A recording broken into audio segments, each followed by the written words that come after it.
Bound by Love, Defied by Bone, by Reddit user Brookycrisp. Someone told me that madness was a slow descent. I had no idea what they meant. I'd hovered near it for so long that it seemed benign. I later learned that this was the most dangerous aspect of madness. When it came upon you slowly and without a hint of malice, then you couldn't recognize it for what it was. Then you would grow accustomed to it, maybe even defend it. To what lengths would you go? They started out like panic attacks, but something was off, and I could sense it. It was the sensation, the unrelenting desire to completely rip my own heart out. At first it did terrify me, but I soon grew obsessed with this notion. I'll carve out my own heart and write you from the grave. I woke up to this written on the bedroom mirror. It was my handwriting, no doubt. The worst part was that it wasn't even in blood. Disappointing. Though where I got the red paint I truly don't know. It was a little kitschy if you ask me. Still, I was worsening. I knew it. Piles of short stories about the man who cut out his own heart all strewn about the floor. Oh, the horror. Drawings, diagrams. I pushed the pictures off the wall to make room for my mural. A skeletal hand reaching forward, holding a bulging heart, raw and pink. Hell, I even played a recording of Poe's Telltale Heart on repeat, but that was someone else's heart. I didn't want just any heart. I wanted my heart. I planned to do it on several occasions, even came close on a few. The first time I held a little saw to my clavicle and I felt my heart seize. This was new, this tender sensation. It was speaking to me in the only way it knew how. I couldn't go through with it then.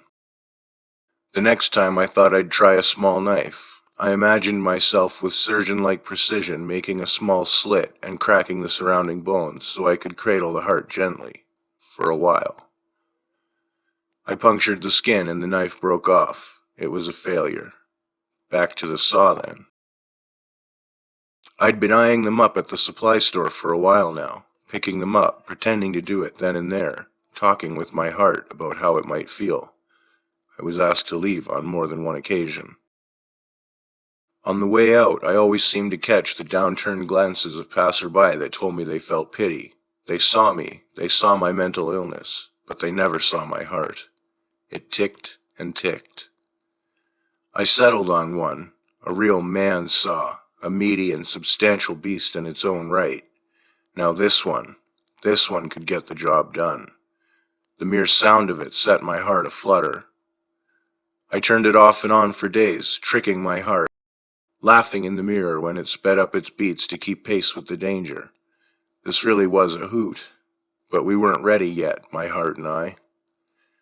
It was a cold September afternoon when we made the mutual decision. This time, I would turn it on and make the necessary cuts.